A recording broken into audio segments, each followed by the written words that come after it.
Ação e reação. Ditado pelo espírito André Luiz. Autor: Francisco Cândido Xavier. Capítulo 14. Resgate interrompido. Acompanhando o assistente, passamos a cooperar na reharmonização de pequena família domiciliada em subúrbio de populosa capital. Ildeu, o chefe da casa, homem que mal atingira a madureza física, pouco além dos 35 de idade, encontrara em Marcela a esposa abnegada e mãe de seus 3 filhinhos, Roberto, Sônia e Márcia. Entretanto, seduzido pelos encantos da jovem Mara, moça leviana e inconsequente, tudo fazia para que a esposa o abandonasse. Marcela, porém, educada na escola do dever, dedicava-se ao lar e tudo fazia para não deixar perceber a própria dor. Pelos gestos rudes e pela deplorável conduta em casa, não desconhecia a modificação do pai de seus filhos, e recebendo cartas insultuosas da rival que lhe disputava o companheiro, sabia chorar em silêncio, confiando-as ao fogo para que não caíssem sob o olhar do esposo. Doía-nos cada noite vê-la em prece ao lado das criancinhas. Roberto, o primogênito, com 9 anos de idade, acariciava-lhe a cabeça, adivinhando-lhe os soluços imobilizados na garganta, e as 2 pequeninas, na inconsciência infantil, repetiam maquinalmente as orações ditadas pela nobre senhora, oferecendo-as a Jesus em favor do papai.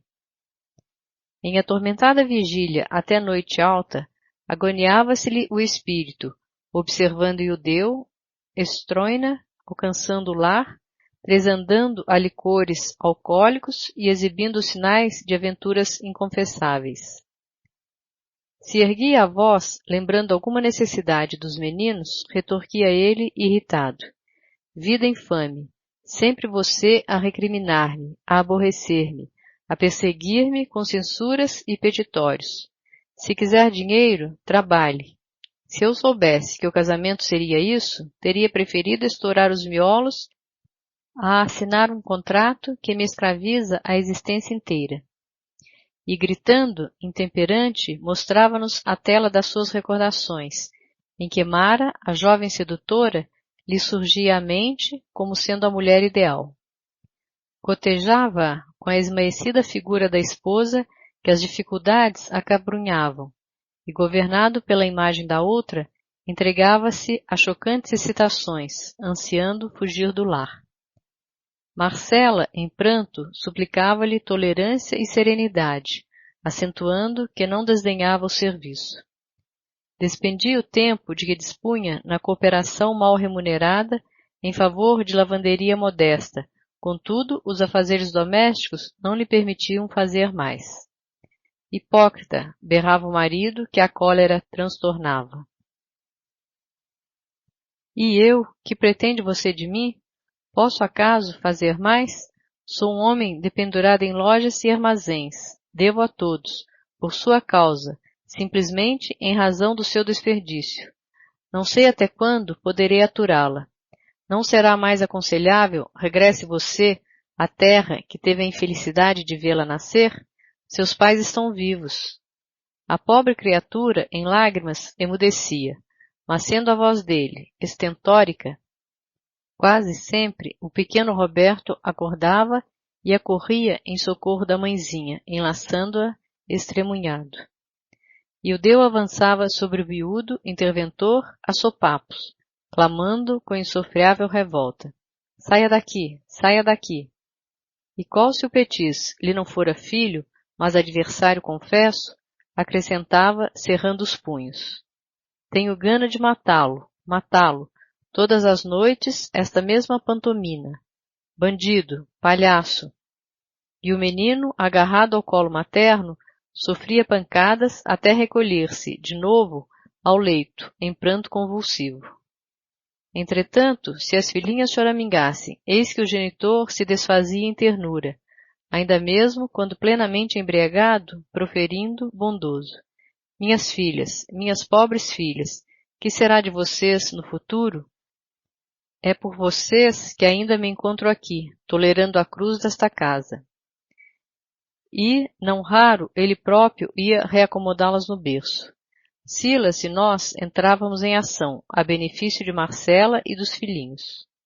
Do atormentado lar, ameaçado de completa destruição, demandávamos outros setores de serviço, sem que o assistente encontrasse oportunidade de administrar-nos esclarecimentos mais amplos. Todavia, quase que diariamente, à noite, ali aplicávamos alguns minutos em tarefas que nos falavam aos refolhos do coração. Contudo, apesar de nosso esforço, o chefe da família mostrava-se cada dia mais indiferente e distante. Enfadado e irritadiço, não concedia à esposa nem mesmo a gentileza de leve saudação. Fascinado pela outra, passara a odiá-la. Pretendia desobrigar-se do compromisso assumido e trilhar nova senda. No entanto, como atender ao problema do amor às pequeninas? Sinceramente, pensava de si para consigo. Não amava Roberto, o filho cujo olhar o acusava sem palavras, lançando-lhe em rosto o censurável procedimento, mas adorava Sônia e Márcia, com desvelada ternura. Como ausentar-se delas no desquite provável? De certo, a companheira teria assegurados, perante a lei, os direitos de mãe. Senhora de nobre conduta, Marcela contaria com o favor da justiça. Refletia. Ainda assim, não renunciava ao carinho de Mara, cuja dominação lhe empolgava o sentimento enfermiço. Fosse onde fosse, registrava-lhe a influência sutil, a desfibrar-lhe o caráter e a dobrar-lhe a cerviz de homem que, até encontrá-la, fora honrado e feliz. Por vezes tentava subtrair-se-lhe ao jugo, mas debalde. Marcela apresentava o semblante da disciplina que lhe competia observar e da obrigação que lhe cabia cumprir, quando Mara, de olhos em fogo, lhe acenava à liberdade e ao prazer. Foi assim que lhe nasceu no cérebro doentio uma ideia sinistra: assassinar a esposa, escondendo o próprio crime, para que a morte dela, aos olhos do mundo, passasse como sendo autêntico suicídio. Para isso, alteraria o roteiro doméstico. Procuraria abolir o regime de incompreensão sistemática, daria tréguas à irritação que o senhoreava e fingiria ternura para ganhar confiança. E depois de alguns dias, quando Marcela dormisse, despreocupada, desfechar-lhe-ia uma bala no coração, despistando a própria polícia. Acompanhamos-lhe a evolução do tresloucado plano, porque é sempre fácil penetrar o domínio das formas pensamentos vagarosamente construídas pelas criaturas que as edificam, apaixonadas e persistentes, em torno dos próprios passos. Na aparente calmaria que sustentava, Eudeu, embora sorrisse, exteriorizava ao nosso olhar o inconfessável projeto, armando mentalmente o quadro criminoso, detalhe por detalhe. Para defender Marcela, porém, cuja existência era amparada pela mansão que representávamos, o assistente reforçou na casa o serviço de vigilância. 2 companheiros nossos, zelosos e abnegados, alternativamente, ali passaram a velar, dia e noite, de modo a entravar o pavoroso delito. Achávamos-nos, certa feita, em atividade assistencial, ao pé de alguns doentes, quando o irmão em serviço veio até nós, comunicando, inquieto, a precipitação dos acontecimentos. De alma aturdida pela influência de homicidas desencarnados que lhe haviam percebido os pensamentos expressos, intentaria Eudeu aniquilar a companheira naquela mesma noite. Silas não vacilou. Demandamos, de imediato, a casa singela em que se reunia a equipe doméstica atormentada. Dispondo da extensa autoridade de que se achava investido, o nosso orientador, empregando o concurso de entidades amigas, em rotina de trabalho nas vizinhanças, inicialmente baniu os alcoólatras e delinquentes desencarnados que ali se acolhiam. Apesar da providência, o plano infernal na cabeça de nosso pobre amigo evidenciava-se integralmente maduro. A madrugada ia alta. Com o coração precípite, relanceando o olhar medroso pelas paredes nuas do gabinete em que examinava o pente de uma pistola, qual se nos adivinhasse a presença, o chefe da família revelava-se disposto à consumação do ato execrável. Revestindo-lhe todo o cérebro, surgia a cena do assassínio, calculadamente prevista, movimentando-se em surpreendente sucessão de imagens.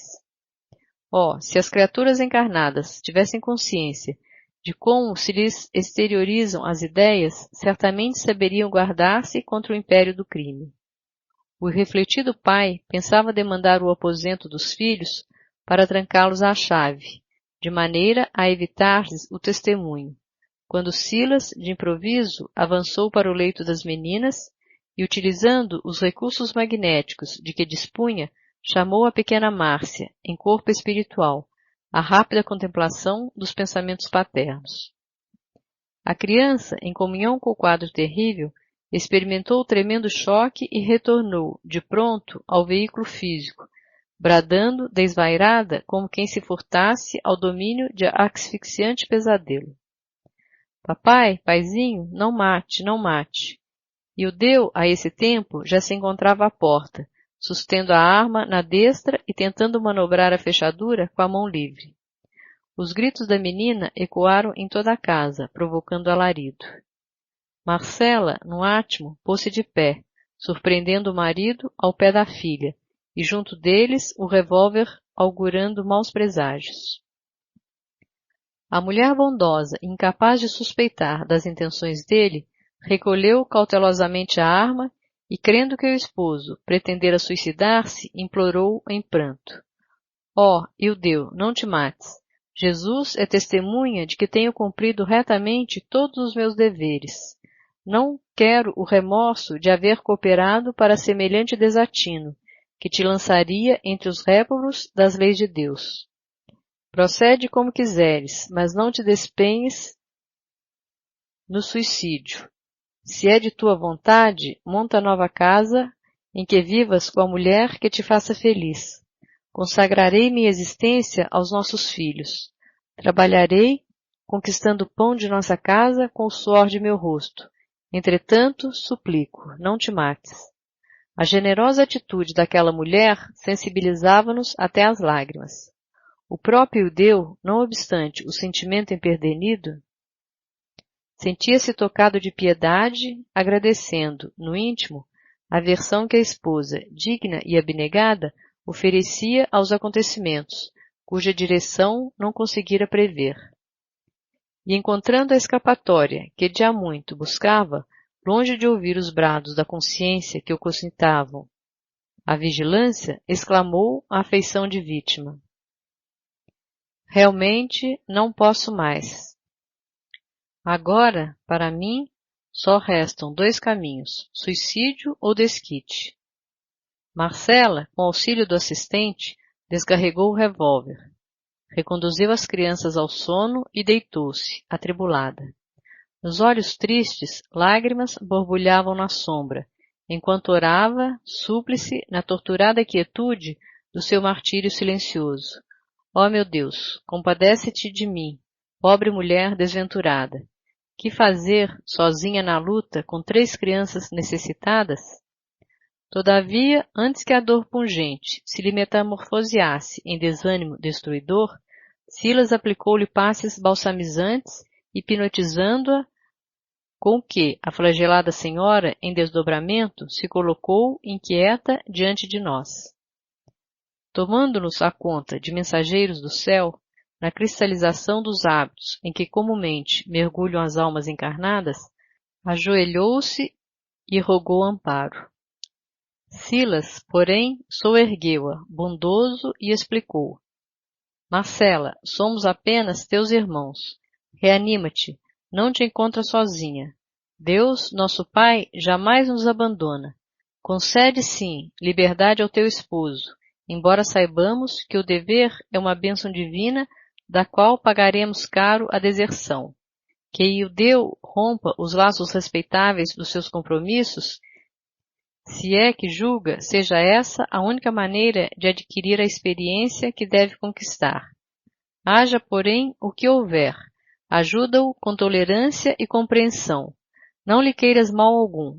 Antes, roga a Jesus o abençoe e ampare, onde esteja, porque o remorso e o arrependimento, a saudade e a dor para os que fogem das obrigações que o Senhor lhes confia, convertem-se em fardos difíceis de carregar. Sabemos que a Ele te ligaste em sagrada aliança, na empresa redentora do pretérito próximo.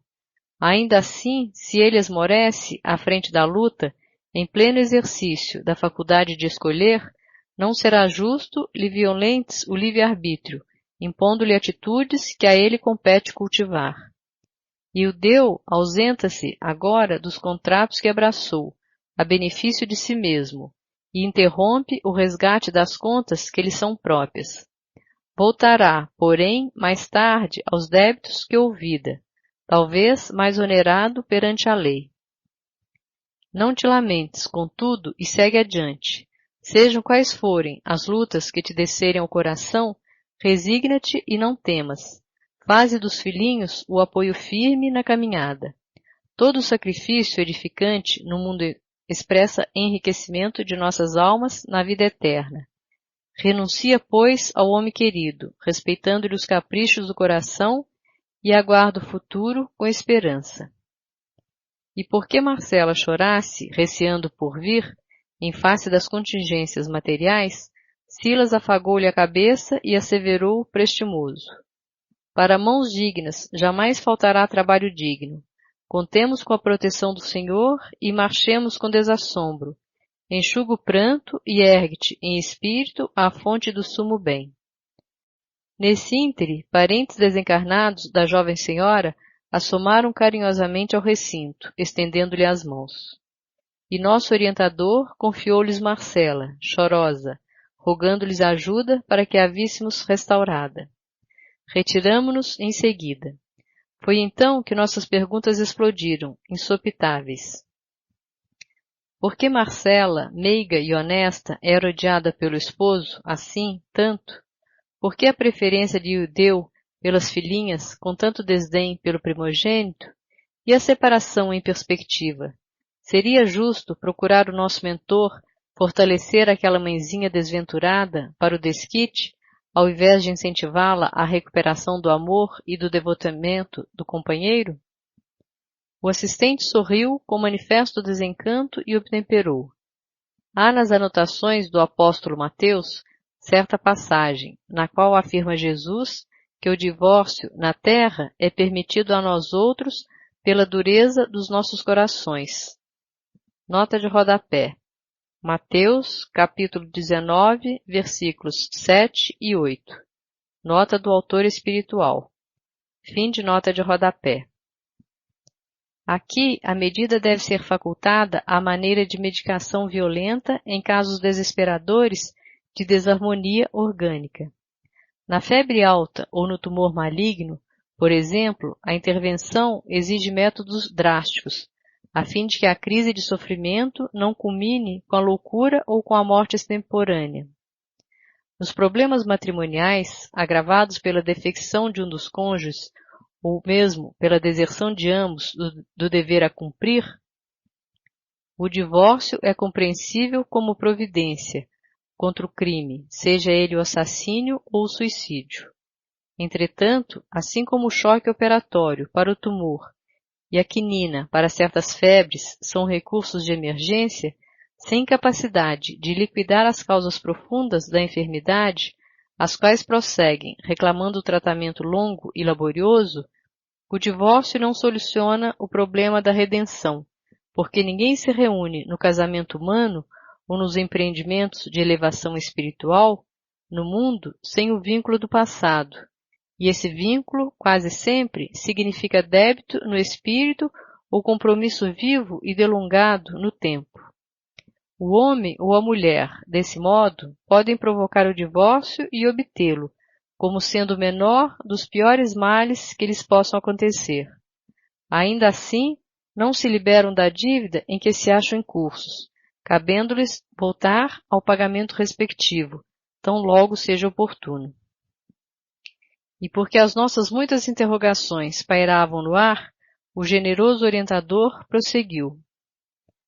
No caso de Ildeu e Marcela, já meticulosamente estudado em nossa mansão, temos duas almas em processo de reajuste, há vários séculos. Para não nos perdermos em compridas perquirições, convém lembrar tão somente algumas notas da existência última, em que ambos, como marido e mulher, aqui mesmo no Brasil, se entregaram a difíceis experiências. Ele, depois de casado, continuou irrequieto, entre a irresponsabilidade e a aventura, nas quais seduziu duas moças, filhas do mesmo lar. Primeiramente, enganou uma delas, abandonando a esposa que a lei lhe havia confiado.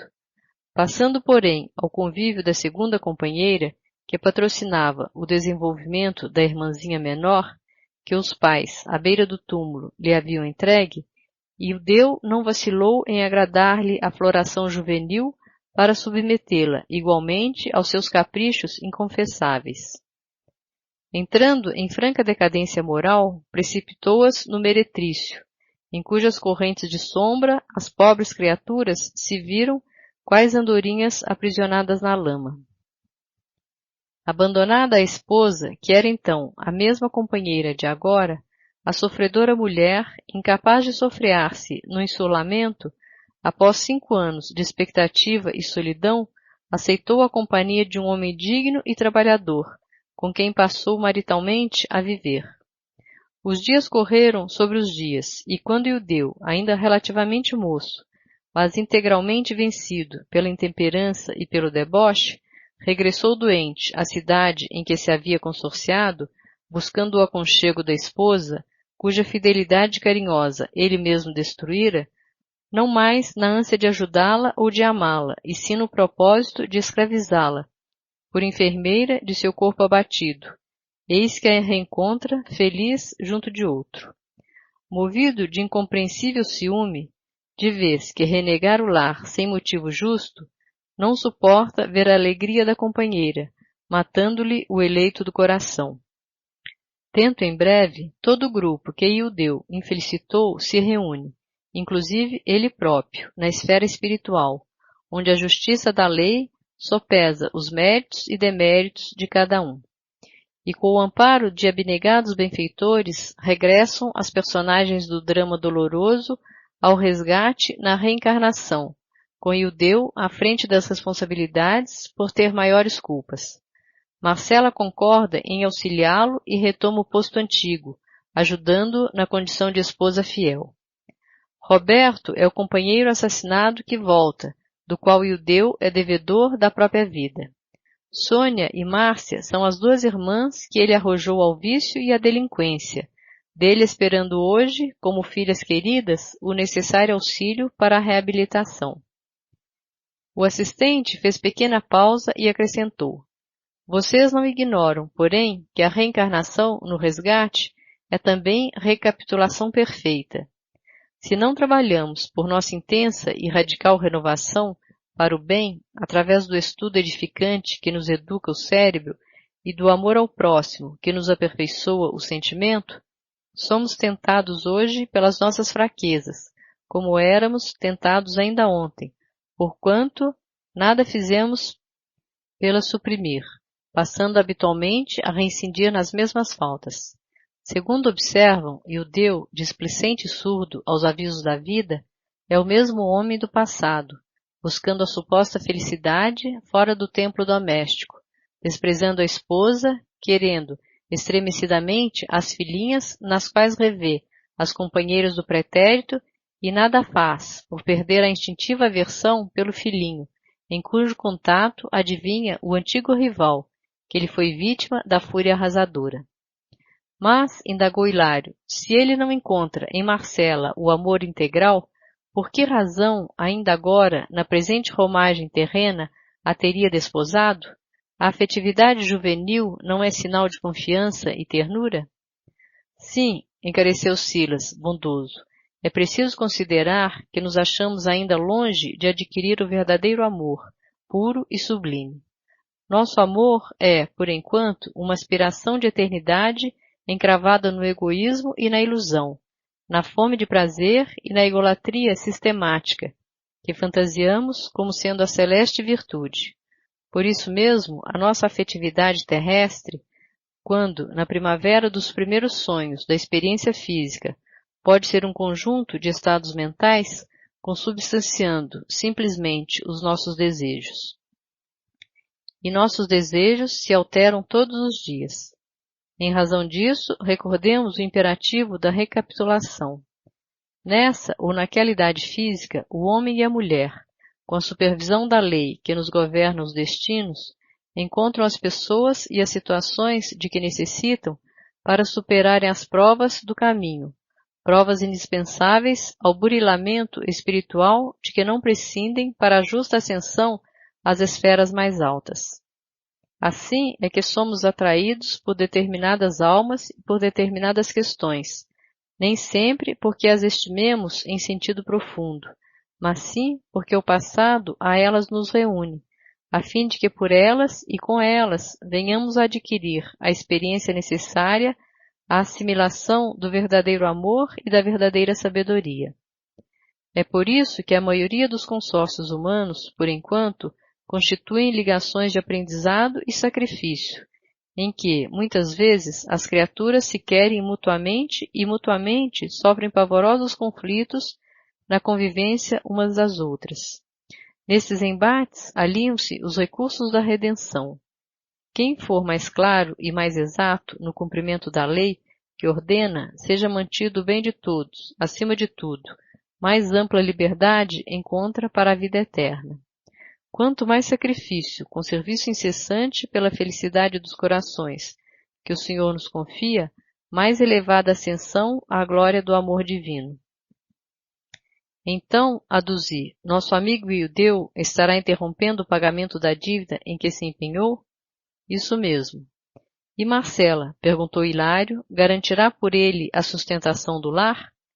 É o que esperamos e tudo faremos para auxiliá-la, já que o esposo, mais uma vez, faliu nos contratos assumidos. Não será lícito contar matematicamente com o heroísmo dela à frente da casa? Insistiu meu colega. Quem poderá medir a resistência dos outros? Falou Silas, sorrindo. Marcela é senhora de si, e com a deserção do esposo é chamada a encargos duplos. Desejamos sinceramente que ela seja forte e se sobreponha às vicissitudes da existência, mas se resvalar para delituosos desequilíbrios que lhe comprometam a estabilidade doméstica, na qual os filhos devem crescer para o bem. Mais complicado e mais extenso se fará o débito de Ildeu, porquanto as falhas que ela venha a cometer serão atenuadas pelo injustificável abandono em que a lançou o marido. Quem se faz responsável por nossas quedas experimenta em si mesmo a ampliação dos próprios crimes. Hilário meditou e disse em seguida: Imaginemos, porém, que Marcela e os filhinhos consigam vencer a crise, esmagando com o tempo as necessidades de que são agora vítimas. Figuremo-los terminando a atual reencarnação com plena vitória moral em confronto com Ildeu, retardado, impenitente, devedor. Se a esposa e os filhos, então definitivamente guindados à luz, dispensarem qualquer contato com a sombra, em franca ascensão às linhas superiores da vida, a quem pagará Ildeu o montante das dívidas em que se agrava? Silas estampou significativo gesto facial e explicou. Embora sejamos todos, uns diante dos outros, em processo reparador de culpas recíprocas, em verdade, antes de tudo, somos devedores da lei em nossas consciências. Fazendo mal aos outros, praticamos o mal contra nós mesmos. Caso Marcela e os filhinhos se ergam um dia a plenos céus, e na hipótese de guardar-se nosso amigo mergulhado na terra, vê-los a Ildeu na própria consciência, sofredores e tristes, quais os tornou, atormentado pelas recordações que traçou para si mesmo e pagará em serviço a outras almas da senda evolutiva o débito que lhe onera o espírito, de vez que, ferindo os outros, na essência, estamos ferindo a obra de Deus, de cujas leis soberanas nos fazemos réus infelizes, reclamando quitação e reajuste.